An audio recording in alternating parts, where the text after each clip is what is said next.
Okay चलो हवे आपणे छेल्ले जे छे ए धातु वधारो क्षति जे छे एनो एक उदाहरण आपणे शीखाता। हवे आजे आपणे एनुं एनुं एक बीजुं उदाहरण जे छे ए समजवाना प्रयत्न करीए। आ धातु वधारो क्षतिनी जो आपणे वात करीए तो आपणे एवुं समजावशुं के जे आपणे बिन तत्वयोग मितीय प्रमाण छे एने दर्शाववानी वात छे। એટલે બિન તત્વयोग મિતીયનો મતલબ એવો થયો કે અહીંયા ધાતુ અને ઋણ આયન જે છે એ બંનેની સંખ્યા સરખી રહેવાની નથી। તો આ વસ્તુને સમજવા માટે આપણે એક જે છે એ સરસ મજાનો બંધ પાત્ર લઈ લઈએ। પેલું કામ શું કરશે આપણે એક સરસ મજાનો બંધ પાત્ર લઈ લઈએ। આ બંધ પાત્ર જે છે એની અંદર આપણી પાસે જે બંધ પાત્ર જે છે एनी अंदर आपणे सोडियमनी बाष्प लई लईए। शो लई लईए सोडियमनी बाष्प अने सोडियमनी बाष्प लीधा पछी एनी ज अंदर NaCl नो स्फटिक मूकीए। शो मूकीए NaCl नो स्फटिक। हवे जो कोईपण घटकनी बाष्प होय एनो मतलब एनो आयनीकरण थयेलुं कहेवाय। शुं थयेलुं कहेवाय आयनीकरण थयेलुं कहेवाय। तो हवे आनुं जो आयनीकरण थाय तो आवुं थाय कि भाई सोडियम +1 बने ने एक इलेक्ट्रॉन शू करतो होय मुक्त। आ एनी बाष्प अवस्थानी आपणे वात करीए छीए। अहींया शुं थशे कि अहींया पण बनी जशे सोडियम +1 अने इलेक्ट्रॉन केवो करेलो छे आपणे मुक्त करेलो छे।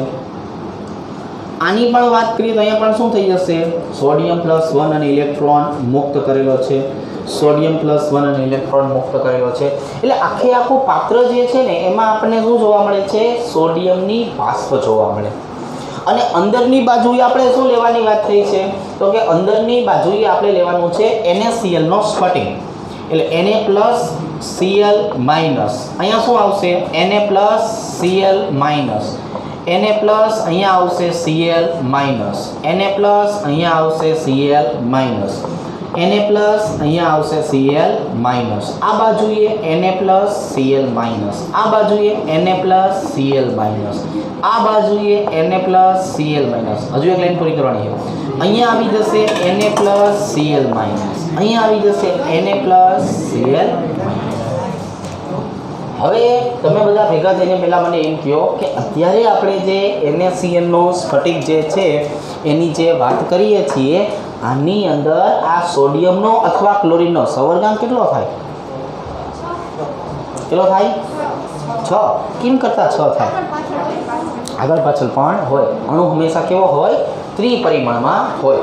તો આટલી વસ્તુની જો આપણને ખબર છે અહીંયા સુધીની વસ્તુની આપણને ખબર છે કે ભાઈ બંધારણની વાત કરીએ તો બંધારણ NaCl નું આ પ્રકારનું હોય।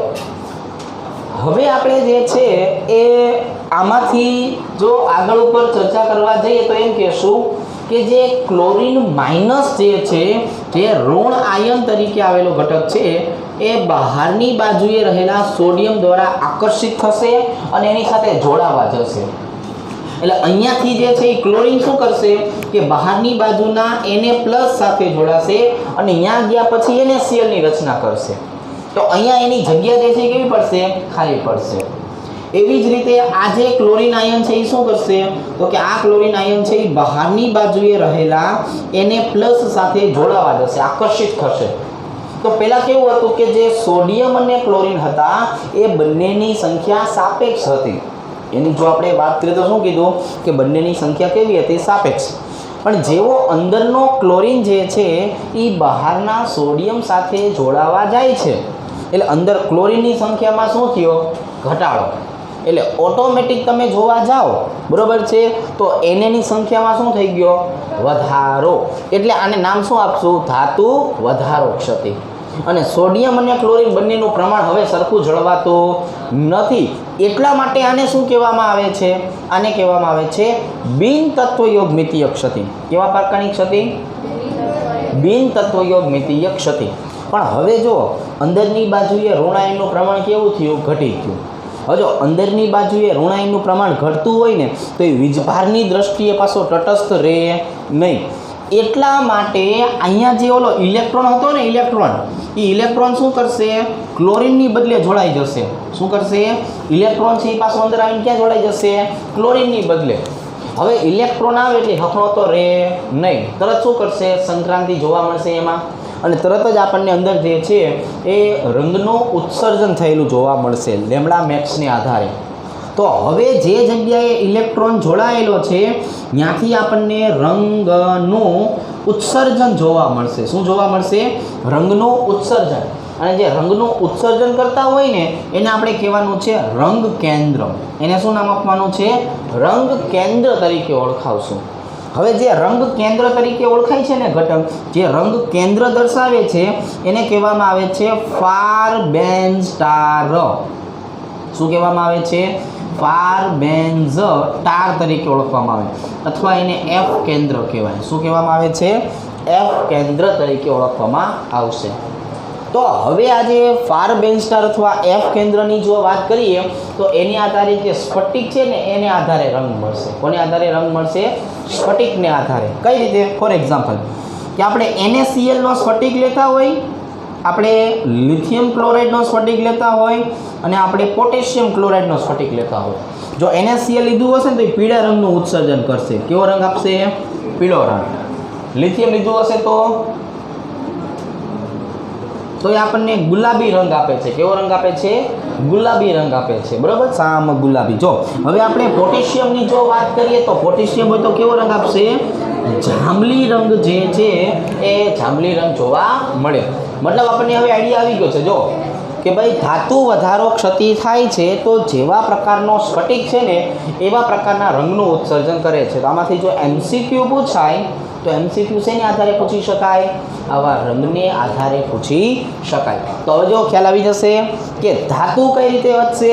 શું કરવાનું? હાલો એક વખત આખું મોડેલ સમજી લ્યો. એક સરસ મજાનું બંધ પાત્ર લીધું. બંધ પાત્રમાં શું ભરી નાખવાનું? સોડિયમની બાષ્પ. સ્ફટિક કોનો મૂકી દેવાનો? NaCl. અંદરના ક્લોરીનને ઘડીક મજા ન આવે તો એ બાયણું ખોલીને શું થાય? હવા ખાવા જાય.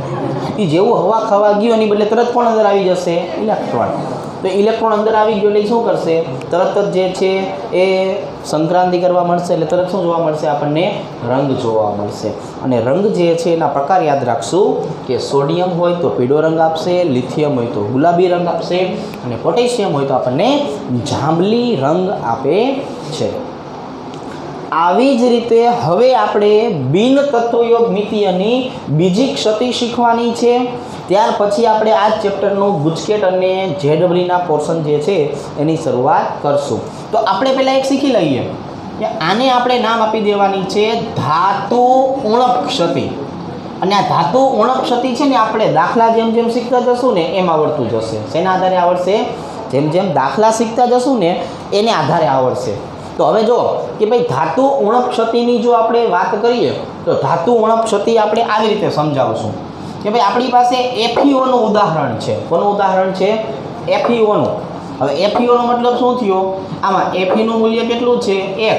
ઓક્સિજનનું મૂલ્ય કેટલું છે? 1. Feનો વીજભાર કેટલો હોય? +2. ઓક્સિજનનો વીજભાર કેટલો હોય? -2. અહીંયા સુધી કોઈને કંઈ વાંધો ખરા? ઓકે.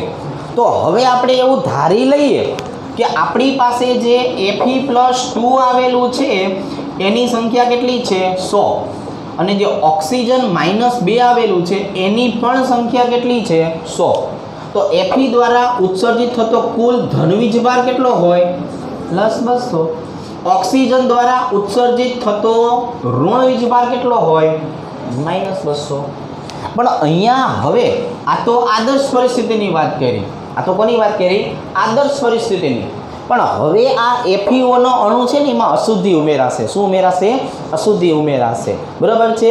અને અશુદ્ધિના કારણે હવે એનું બંધારણ આવું બનશે, FeXO બનશે. શું બનશે? FeXO. પણ અહીંયા જે છે FeXનો કુલ વીજભાર તો કેટલો રહેવાનો છે? +2.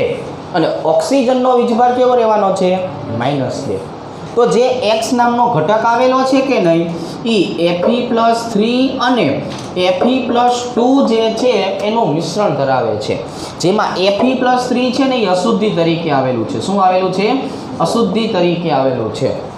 લોટમાં થોડુંક મીઠું કેમ વધી ગયું હોય એની જેમ અહીંયા Fe+3 થોડુંક એવું શું થઈ ગયું છે? વધારે આવી ગયું હશે.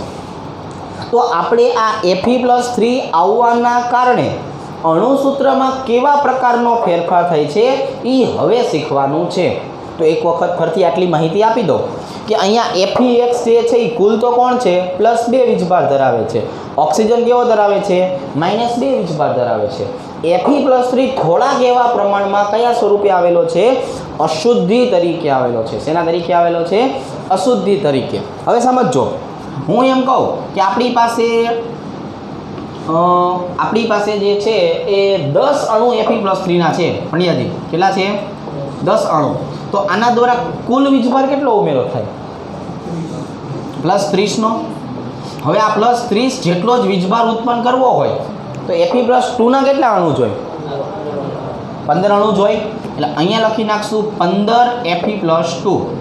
તો જે કુલ વીજભાર Fe+2 ને ઉત્પન્ન કરવાનો છે જે 100 અણુ Fe+2 ના હોવા જોઈતા હતા એની બદલે થોડાક એવા પ્રમાણમાં અંદર કોણ આવી જાય છે Fe+3 આવી જાય છે.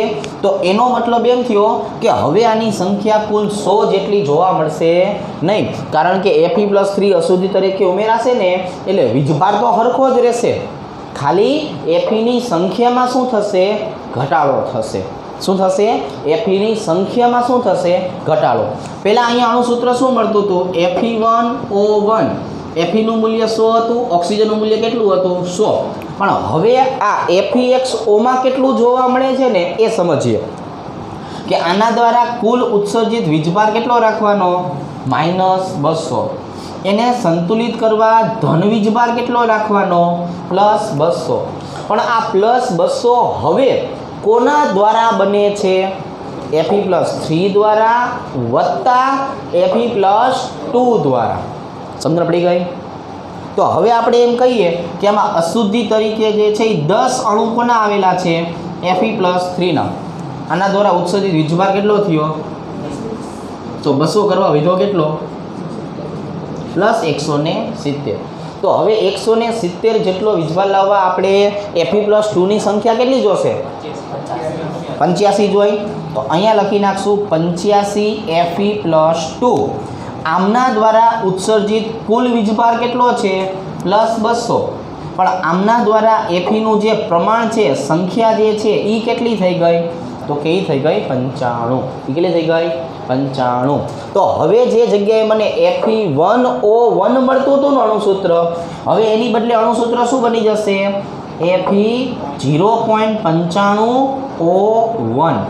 હવે મને નવું સૂત્ર કયું મળી જાય છે Fe0.95O1. તો બંને વીજભારની દ્રષ્ટિએ તો કેવા છે સરખા, પણ અહીંયા જે સંખ્યા 100 હતી ને એની બદલે હવે કેટલી થઈ ગઈ 95. તો બંનેની સંખ્યામાં સંતુલન જોવા મળતું નથી. શું કામ નથી જોવા મળતું? કારણ કે ધાતુનું પ્રમાણ કેવું થયું ઘટી ગયું. એટલા માટે આને શું કહેવાય ધાતુ ઉણપ ક્ષતિ કહેવાય. અને બેયનું પ્રમાણ સરખું નથી એટલે મૂળભૂત રીતે તો આ કોણ છે બિન તત્વ યોગમિતીય ક્ષતિ છે. તો હવે આપણે આવું ધાતુનું પ્રમાણ ગોતવા શીખવાનું છે અને કેટલા ટકા અશુદ્ધિ આવેલી છે કે નહીં એ ગોતતા શીખવાનું છે. ખ્યાલ આવી જશે. તો આ આપણો અત્યાર સુધીનો જે ભાગ હતો એને આધારે આપણે આ બંને પ્રકારની ક્ષતિ વિશે શીખ્યા. હવે આપણે શું કરશું થોડુંક આના ગુજકેટ અને JEE નીટની થોડી ઘણી ચર્ચા કરશું. બરાબર છે? ચાલો હવે જો સાંભળો, હવે આપણે વાત કરવાની છે સ્ફટિકની અંદર જોવા મળતા સમચતુષ્ફલકીય અને અષ્ટફલકીય છિદ્ર વિશે. હવે આપણે કોઈ પણ સ્ફટિકની જો વાત કરીએ તો પહેલાં આવી માહિતી દર્શાવશું કે FCC બંધારણ હોય, HCP બંધારણ હોય કે પછી CCP બંધારણ હોય, એટલે કે ફેસ સેન્ટર ક્યુબિક આપેલું હોય આપણને, હેક્ઝાગોનલ ક્લોઝ પેક આપેલું હોય કે ક્યુબિક ક્લોઝ પેક આપેલું હોય. આ તમામે તમામ માટે આમના એકમ કોષ દીઠ સંકળાયેલા જે પરમાણુઓની સંખ્યા છે એ કેટલી હશે તો કે 4 પરમાણુ આપણને જોવા મળશે. કેટલા પરમાણુ જોવા મળશે? 4 પરમાણુ જોવા મળશે. પછી જો આ માહિતી આપણે શીખી લીધી છે કે કોઈ પણ એક સ્ફટિકની વાત કરીએ તો એ ઓછામાં ઓછા 8 જે છે એ શું ધરાવે છે એકમ કોષ ધરાવે છે. અને એક એકમ કોષ જે છે એની અંદર એક સમચતુષ્ફલકીય છિદ્ર આવેલું હશે. શું આવેલું હશે? એક સમચતુષ્ફલકીય છિદ્ર. એટલે કે 8 એકમ કોષ હોય તો સમચતુષ્ફલકીય છિદ્રની સંખ્યા કેટલી થઈ જવાની છે? તો કે એ થઈ જશે 8. અને આની જ અંદર આવેલા અષ્ટફલકીય છિદ્ર જે છે એની સંખ્યા કેટલી થઈ જશે? તો કે 4 જે છે શું જોવા મળશે આપણને? અષ્ટફલકીય છિદ્ર જોવા મળશે. પણ આની અંદર આજે 4 આપણને જે અષ્ટફલકીય છિદ્ર જોવા મળે છે ને એના 2 ભાગ પડશે. કેટલા ભાગ પડશે? 2. એમાંથી એક આપણને ક્યાં જોવા મળશે? તો કે એક જોવા મળશે સ્ફટિકની મધ્યમાં. મધ્ય ભાગ જે છે ને આપણે શું નામ આપેલું છે? તો કે ભાઈ કેન્દ્ર નામ આપેલું છે. શું નામ આપેલું છે? કેન્દ્ર. અને બાકીના 3 ક્યાં જોવા મળશે? તો કે બાકીના 3 સ્ફટિકની ધારી અથવા તો કિનારી જે છે એ કિનારી ઉપર જોવા મળશે. ક્યાં જોવા મળશે? સ્ફટિકની ધારી અથવા તો કિનારી જે છે એ કિનારી ઉપર જોવા મળશે. જેમાંથી આપણે એક આ બંધારણ જે છે એ ત્રિપરિમાણમાં સમજાવી શકશું, બોર્ડ ઉપર સમજાવી શકશું. આ બંધારણ જે સંપૂર્ણ ત્રિપરિમાણ વાળું બંધારણ છે એટલે આપણે સમજાવી શકતા નથી. માત્ર એની સમજૂતી જે છે એ સમજૂતી આપી શકશું. કેમ કે એ આપણે બોર્ડ ઉપર દર્શાવવું થોડુંક એવું શું છે? મુશ્કેલ છે. કારણ કે એ કેવું છે? બોર્ડની આગળના ભાગમાં આવેલું છે. તો પહેલાં આપણે જે છે એ શું શીખવાનું છે? તો કે પહેલાં આપણે શીખવું છે એકમ કોષમાં સમાયેલા સમચતુષ્ફલકીય છિદ્ર વિશેની માહિતી. આ સમજવા માટે થઈને આપણે જે છે એ વાત કરવાની છે મિથેન અણુની અને સિલિકેટ અણુની. હવે આપણે મિથેન અણુની વાત કરીએ તો મિથેન અણુનો મતલબ શું થઈ જશે? તો કે કાર્બનની સાથે જોડાયેલા હાઇડ્રોજનની સંખ્યા કેટલી હોય? 4. તો અત્યારે આ બંધારણ આપણે જે દર્શાવીએ છીએ આ બંધારણ જે છે એ કેવું છે? ત્રિપરિમાણીય બંધારણ થઈ ગયું. આને જો આપણે ટૂંકી રીતથી દર્શાવવાનું થાય તો આવી રીતે દર્શાવશું. પણ આ બંધારણને હજુ થોડું વ્યવસ્થિત સમજવું હોય તો એના માટે આપણે જે છે એ સિલિકેટ સંયોજનની ચર્ચા કરશું. કોની ચર્ચા કરશું? સિલિકેટ સંયોજન. હવે આપણને ખબર છે સિલિકેટ સંયોજન છે એનો મતલબ શું થશે? તો કે SiO4 -4. આને કહેવામાં આવે છે સિલિકેટ સંયોજન. આ જે સિલિકેટ સંયોજન છે ને એ સમજો એ આવી રીતનું હશે. એક કોણ આવેલું હોય? સિલિકોન. એની જે છે એ બધી જ બાજુએ કોણ આવેલું હોય? ઓક્સિજન. કોણ આવેલું હોય? ઓક્સિજન. ચલો સિલિકોન કેટલા છે અને ઓક્સિજન કેટલા છે? એક સિલિકોન અને ઓક્સિજન એટલે ઓક્સિજન કેટલા છે? 4 દેખાય છે. કઈ જગ્યાએ છે? 1 2 3 ચોથું ક્યાં છે? આગળની બાજુ. આ સિલિકોનની માથે જે કુંડાળું કર્યું છે કે નહીં એ કોણ છે? ઓક્સિજન છે. હવે આપણે જોવા જઈએ તો આ બધા ભાગને આમ જોડી દઈએ તો બંધારણ આ રીતે થશે. હવે આપણે આ બધી વસ્તુ જે છે ને જોડી દઈએ તો બંધારણ છે એ આ રીતે થશે. તો હવે આ બંધારણ જે છે ને હજુ સારી રીતે દર્શાવવું હોય તો જો આપણે આવું કરતા હતા. યાદ આવ્યું? આ બંધારણ પણ શું દર્શાવે છે? સિલિકેટ બંધારણ દર્શાવે છે. તો હવે તમને આવો આકાર જ્યાં જોવા મળે કે ને આવો આકાર એને તમારે નામ શું આપવાનું છે? સમચતુષ્ફલકીય. આને શું નામ આપવાનું છે? સમચતુષ્ફલકીય. અને સિલિકોન જ્યાં ગોઠવાયેલો હશે કે નહીં એનું નામ હશે સમચતુષ્ફલકીય છિદ્ર. આખું બંધારણ કેવું બન્યું? સમચતુષ્ફલકીય. આવી રીતે સમચતુષ્ફલકીય બને. વચમાં જ્યાં જગ્યા હોય ને ત્યાં આપણે હળવે કરીને જે છે એ સિલિકોનનું સ્થાપન કરી દેવાનું. ઘરે મંદિર હોય, જગ્યા હોય એમાં શું કરીએ? આમ કરીને આમ સ્થાપન કરીએ ને એમ આપણે અહીંયા જગ્યા હોય એમાં કોનું સ્થાપન કરી દેવાનું? સિલિકોનનું સ્થાપન કરી દેવાનું છે.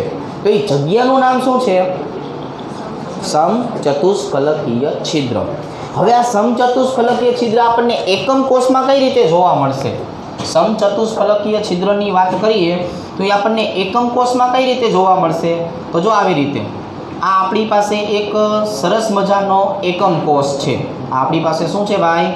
એક સરસ મજાનો જે છે એ એકમ કોષ છે. આવી રીતે હવે આપણે જે છે એ 4 પરમાણુની જરૂર પડશે. કેટલા પરમાણુની? 4 પરમાણુ. એટલે એક પરમાણુ જે છે એ આપણે ક્યાં દર્શાવી દઈએ? આ જગ્યાએ. તો એક પરમાણુ ક્યાં આવશે? આ જગ્યાએ. એક પરમાણુ ક્યાં આવી જશે? આ જગ્યાએ. અને એક પરમાણુ ક્યાં આવી જશે? આ જગ્યાએ. મતલબ અહીંયા પરમાણુ મૂક્યો હોય ને તો આખી લીટીમાં બીજે ક્યાંય પરમાણુ આવવા જોઈએ નહીં. અહીંયા હોય તો અહીંયા ક્યાંય આવવું જોઈએ નહીં. અહીંયા હોય તો અહીંયા ન આવે, અહીંયા હોય તો અહીંયા ન આવે. એટલે 8 ખૂણામાંથી આપણે કેટલા ખૂણા રોકવાના? 4. હવે આમને આપણે જોડીને આપણે આવું સિલિકેટ સંયોજન જેવું બંધારણ બનાવવું છે, જેને આપણે નામ આપવું છે સમચતુષ્ફલકીય છિદ્ર. હવે જો આ સમચતુષ્ફલકીય છિદ્રની વાત કરીએ તો એને આપણે એકબીજા સાથે જોડી દઈએ. પહેલાં આ આની સાથે જોડાશે, આ આની સાથે જોડાશે, આ આની સાથે જોડાશે. અને હવે આ બંધારણ જે છે એ પાછું બધાની સાથે જોડાશે. એટલે જોવો જોઈએ આના જેવું બંધારણ લાગે છે. તો આ જે પરમાણુ અહીંયા છે ને ત્રિપરિમાણમાં છે, બરાબર. આ પરમાણુ હળવેક લઈને અહીંયા લઈ આવો એટલે ક્યાં આવી જશે? દ્વિપરિમાણમાં. જો આવી રીતે વાદળી કલરના 3 પરમાણુ દેખાણા આપણો. તો વાદળી કલરના 3 પરમાણુ આપણને દેખાણા. આ પરમાણુ લાલ અહીંયા હતો કે નહીં? અહીંયા વચ્ચે લઈ આવો. હવે દેખાય છે? હવે જોડી દો આમ આમ આમ અને આને જોડી દો આમ આમ અને આમ. બની ગયું? તો આવા પ્રકારની જે રચના બને છે એને કહેવામાં આવે છે સમચતુષ્ફલકીય છિદ્ર. હવે આવા 2 સમચતુષ્ફલકીય છિદ્ર જોડાય ને ત્યારે એક પણ બને અષ્ટફલકીય છિદ્ર. કારણ કે સમચતુષ્ફલકીય છિદ્ર જે છે એની સંખ્યા કેટલી છે? 8. અષ્ટફલકીય છિદ્રની સંખ્યા કેટલી છે? 4. એનો મતલબ એમનું પ્રમાણ કેટલું છે? 2:1. એમનું પ્રમાણ કેટલું છે? 2:1. તો હવે આપણે સ્ફટિકની અંદર જે કેન્દ્રમાં છે ને, કેન્દ્રમાં એ અષ્ટફલકીય છિદ્ર જે છે એ તમારી નજર સામે હું તમને દોરીને સમજાવીશ. પણ ધારી ઉપરનું જે છે એ આકૃતિમાં તમે જોશો, બુકમાં તો આપેલું છે, ઘરે જઈને જોજો કે અડધું ક્યાં હશે? બહારની બાજુએ. પણ એ ગોઠવાયેલું ક્યાં હશે? ધારી ઉપર. એટલે ધારીનો આપણે હિસાબ કરીને કહેશું કે અહીંયા જે છે એ આવેલા અષ્ટફલકીય છિદ્રની સંખ્યા કેટલી થવી જોઈએ? 3 થવી જોઈએ. પંડ્યાજી હવે આપણે સ્ફટિકની રચના કરવી છે. સ્ફટિક જોયેલો છે? ચાલો, સ્ફટિક કેવા પ્રકારનો હતો? સ્ફટિકની જો આપણે વાત કરીએ તો સ્ફટિક જોયેલો છે. સ્ફટિક જે છે એ આ પ્રકારે બનાવતા હતા ને આપણે. પછી એક મોટો શું બનાવતા હતા? એકમ કોષ. શું બનાવતા હતા? એકમ કોષ. આ બંને ભાગને એકબીજા સાથે જોડી દઈએ. શું કરી નાખીએ? બંને ભાગને એકબીજા સાથે જોડી દઈએ. ત્યાર પછી દરેક બાજુના મધ્ય બિંદુ જે છે એને જોડી દઈએ. ત્યાર પછી જે બાજુની ધાર જે છે એના મધ્ય બિંદુ જે છે એને જોડી દઈએ. ત્યાર પછી આપણે જે છે એ શું કામ કરવું છે? તો કે ભાઈ આ જે મધ્ય બિંદુનો ભાગ જે છે એને એકબીજા સાથે જે છે એ જોડી દઈએ. બરાબર છે? ચાલો, આવી રીતે. તો હવે આપણી પાસે જે આવેલો ભાગ છે એની જો આપણે ચર્ચા કરીએ તો આવી રીતના થશે. આ બિંદુને આની સાથે જોડી દઈએ, આ બિંદુને આની સાથે જોડી દઈએ, અને આની સાથે. બની ગયો પાછો સ્ફટિક. હવે સ્ફટિક છે એની પાસે બાજુ કેટલી હોય? એ બંધ. સ્ફટિકની જો આપણે વાત કરીએ તો સ્ફટિકની પાસે બાજુ કેટલી હોય? 6. હવે 6 બાજુ જે છે ને એના મધ્ય ભાગને ગોતો. કોને ગોતવાનો છે? 6 બાજુના મધ્ય ભાગને. આનો મધ્ય ભાગ ક્યાં આવે? આ જગ્યાએ. આનો મધ્ય ભાગ ક્યાં આવે? આ જગ્યાએ. આનો મધ્ય ભાગ ક્યાં આવે? આ જગ્યાએ. આનો મધ્ય ભાગ ક્યાં આવે? આ જગ્યાએ. 4 થયા. પાંચમું હે? પાંચમું અહીંયા, છઠ્ઠું અહીંયા. હવે આજે મેં બનાવ્યું કે નહીં, આનું નામ શું છે? સમચતુષ્ફલકીય છિદ્ર. આનું નામ શું છે? સમચતુષ્ફલકીય છિદ્ર. હવે આમાં આપણા હજુ 2 જે છે એ પરમાણુની વાત કરીએ. આમાં કેટલા પરમાણુની વાત કરીએ? 2. આ 2 પરમાણુમાં આને આની સાથે જોડી દઈએ, આને આની સાથે જોડી દઈએ, આને આની સાથે જોડી દઈએ. રેડી? અને હવે જો હું આમ બનાવી દઉં તો આ બની ગયું અષ્ટફલકીય છિદ્ર. હવે જો સમજો, આમ રાખો તો તમને કાળા કલરનું સમચતુષ્ફલકીય છિદ્ર દેખાય. કેટલા દેખાય? માત્ર એક. અહીંયા રાખો તો તમને વાદળી કલરનું સમચતુષ્ફલકીય છિદ્ર દેખાય. કેટલા દેખાય? એક. ફરીથી એક વખત આમ રાખું તો શું દેખાય? સમચતુષ્ફલકીય છિદ્ર એક કાળા કલરનું. આમ રાખું તો સમચતુષ્ફલકીય છિદ્ર એક વાદળી કલરનું. આમ હાઉલી એમ કરી નાખે તો શું દેખાય? અષ્ટફલકીય છિદ્ર. તો આપણને શું દેખાય? અષ્ટફલકીય છિદ્ર. તો આવા બે આપણે સમચતુષ્ફલકીય છિદ્ર ક્યાં જોવાના છે? આ સ્ફટિકની અંદર. હવે ધ્યાન આપો. હાલો જો, એક આપણે વાદળી કલરનું દર્શાવીએ. કેવા કલરનું દર્શાવીએ? વાદળી કલરનું દર્શાવીએ. દેખાય છે બધાને? આ એક સ્ફટિકના કેન્દ્રની મધ્યમાં થયું. એક લાલ કલરનું દર્શાવીએ. જો કઈ રીતે? અહીંયા જોવા મળશે, અહીંયા જોવા મળશે, અહીંયા જોવા મળશે, અહીંયા જોવા મળશે, અહીંયા જોવા મળશે, અહીંયા જોવા મળશે. દેખાઈ ગયું? આ જે લાલ કલરનું જે છે એ પણ શું છે? સમચતુષ્ફલકીય છિદ્ર. વાદળી કલરનું છે એ પણ શું છે? સમચતુષ્ફલકીય છિદ્ર. પણ આવા બે સમચતુષ્ફલકીય છિદ્રો ભેગા થાય કે નહીં એટલે એક શું બને? અષ્ટફલકીય છિદ્ર. લાવો, આ એક શું બનશે? અષ્ટફલકીય છિદ્ર. એ જે અષ્ટફલકીય છિદ્ર બન્યું એ ક્યાં બન્યું? કેન્દ્રમાં. ક્યાં બન્યું? કેન્દ્રમાં. હવે જો આપણને અહીંયા જે દર્શાવ્યું છે ને વચ્ચેના ભાગમાં એ કેન્દ્રનું છે. અહીંયા જો સ્ફટિકમાં અડધું છે, અડધું ક્યાં છે? સ્ફટિકની બહાર છે. દેખાણો? આ અડધો ભાગ ક્યાં છે? સ્ફટિકમાં. અડધો ભાગ ક્યાં આવેલો છે? સ્ફટિકની બહાર. તો એ આપણે જે છે એ ત્રિપરિમાણમાં પણ જોઈ શકતા નથી. પણ આપણને એટલી ખબર પડી ગઈ કે આ અષ્ટફલકીય છિદ્ર છે ક્યાં? ધારી ઉપર. છે ક્યાં? ધારી ઉપર. તો હવે આપણે જે છે એ જોવા જઈએ તો કોઈ પણ સ્ફટિકની ધારીની સંખ્યા કેટલી હોય? ધારી અથવા કિનારીની વાત કરો તો એની સંખ્યા કેટલી હોય? 12. કોઈ પણ એક ધારી જે છે એ કેટલા ભાગમાં વહેંચાયેલી હોય? બોલો. 1/4 ભાગમાં વહેંચાયેલી હોય. તો હવે આ 12 ધારી અથવા કિનારી ચોથા ભાગમાં વહેંચાય તેમ છતાં એના દ્વારા હવે બનતા અષ્ટફલકીય છિદ્રની સંખ્યા કેટલી થઈ જશે? 3 થઈ જશે. તો હવે આટલી માહિતી આપણે એક વખત આપી દઈએ છીએ કે કોઈ પણ એફસીસી બંધારણ હોય, એચસીપી બંધારણ હોય કે સીસીપી બંધારણ હોય એમાં આવેલા પરમાણુની સંખ્યા તો કેટલી હોય? 4. એક સ્ફટિકની વાત કરો તો એની અંદર એકમ કોષની સંખ્યા કેટલી હોય? 8. સમચતુષ્ફલકીય છિદ્રની સંખ્યા કેટલી હોય? તો કે ભાઈ 8. અષ્ટફલકીય છિદ્રની સંખ્યા કેટલી હોય? 4. પણ એ 4 કઈ જગ્યાએ આવેલા હશે? એક આવેલું હશે સ્ફટિકની મધ્યમાં, એક આવેલું હશે સ્ફટિકની 3 આવેલા હશે સ્ફટિકની ધારી ઉપર. હવે આ બધી માહિતીને ભેગી કરશું અને 2 ઉદાહરણ સોલ્વ કરશું. કેટલા ઉદાહરણ સોલ્વ કરશું? 2. એક ઉદાહરણ જે છે એને કહેવાનું છે કોયડા નંબર 1 અને બીજાને કહેવાનું છે કોયડા નંબર 2. પેજ નંબર 18 ઉપર આપેલું હશે. આની રકમ ક્યાં આપેલી છે? પેજ નંબર 18 ઉપર. કોઈ એક વિદ્યાર્થી જે છે એ આની રકમ વાંચો, આપણે ઉદાહરણને સમજીએ. બરાબર? મોટેથી આની રકમ વાંચો એટલે હું એને આધારે ડેટા બનાવું છું. ચલો બોલો, ઉદાહરણ નંબર 1 ની રકમ વાંચો. પેજ નંબર 18 ઉપર મેળવો. એક સંયોજન બે તત્વો x અને y નું બનેલું છે. ચાલો ધ્યાન આપો. એક સંયોજન છે જે 2 તત્વોનું બનેલું છે. બરાબર? x અને y. તત્વ y ઋણાયન તરીકે ના પરમાણુઓ સીસીપી બનાવે છે. હવે જો જે y નામનું તત્વ જે છે કે નહીં એ ઋણાયન તરીકે આવેલું છે અને એ કઈ ગોઠવણી ધરાવે છે? સીસીપી ગોઠવણી ધરાવે છે. એટલે આપણને ખબર પડી જાય કે એની સંખ્યા કેટલી હોય? તો કે સીસીપીની સંખ્યા 4 હોય. ચાલો સીસીપી બરાબર 4. તત્વ x ધનાયન તરીકેના પરમાણુઓ બધા જ અષ્ટફલકીય છિદ્ર ભરી દે છે.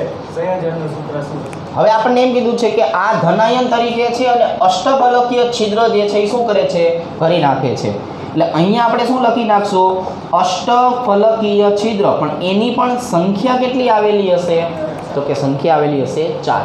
હવે આપણે આ બંનેની જો વાત કરીએ તો x જેમ y, આપણી પાસે x નું મૂલ્ય કેટલું છે 4, y નું મૂલ્ય કેટલું છે 4, એટલે આ બંનેનું પ્રમાણ કેટલું થયું x1 y1. તો આના દ્વારા બનતું સંયોજન કેવું છે x y પ્રકારનું સંયોજન છે. કયા પ્રકારનું છે x y પ્રકારનું. હવે આવી જ રીતે ઉદાહરણ નંબર 2 ની વાત કરીએ. ઉદાહરણ નંબર 2 એક વખત વાંચો જોઈ ભાઈ.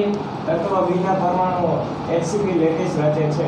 તો એનો મતલબ એવો થઈ ગયો કે આમાં A અને B નામના પરમાણુ આવેલા હોવા જોઈએ. પણ B ની માહિતી આપી છે ને આપણને કે B કેવા પ્રકારનું છે HCP બંધારણ ધરાવે છે. એટલે અહીંયા લખી નાખશું HCP બંધારણ, એટલે એની સંખ્યા કેટલી થઈ ગઈ તો કે 4. તત્વ એના પરમાણુઓ સમચતુષ્ફલકીય છિદ્રના 2/3 ભાગમાં રોકાયેલ છે. હવે આપણને એમ કહે છે કે જે A ઘટક જે છે એ કોણ છે તો કે એ સમચતુષ્ફલકીય છિદ્ર ધરાવે છે. અને આ સમચતુષ્ફલકીય છિદ્ર એટલે કેટલા થઈ ગયા 8, પણ એ 8નો ભાગ કેટલામો છે 2/3. તો હવે આપણે A અને B જે છે એના દ્વારા બનતું અણુસૂત્ર સમજીએ. એટલે અહીંયા શું કરી નાખશું A જેમ B, અહીંયા શું કરી નાખશું A જેમ B, એના બરાબર શું કરશું 8 ગુણ્યા 2/3 જેમ અહીંયા કેટલા આવી જશે 4. આમનો લસા નીકળશે, લસા કેટલો નીકળશે 3, એટલે અહીંયા શું આવી જશે 16/3 ગુણ્યા 3 4 ગુણ્યા 3, એટલે અહીંયા 3 3 કેવા થાય કેન્સલ. હવે આપણી પાસે પ્રમાણ કેટલું આવે છે 16 જેમ 12. હવે આમાંથી કઈ કોમન નીકળશે તો વધશે કેટલો 4 જેમ 3. તો અહીંયા મને A નું પ્રમાણ મળે છે 4 અને B નું પ્રમાણ મળે છે 3. તો આપણી પાસે જે નવું અણુસૂત્ર બની ગયું એ નવું અણુસૂત્ર કયું છે એ 4B3 આવે છે. આવો જવાબ ખ્યાલ આવી જશે. તો આપણે સમચતુષ્ફલકીય છિદ્ર, અષ્ટફલકીય છિદ્રની માહિતી અહીંયા સુધી રાખીએ છીએ.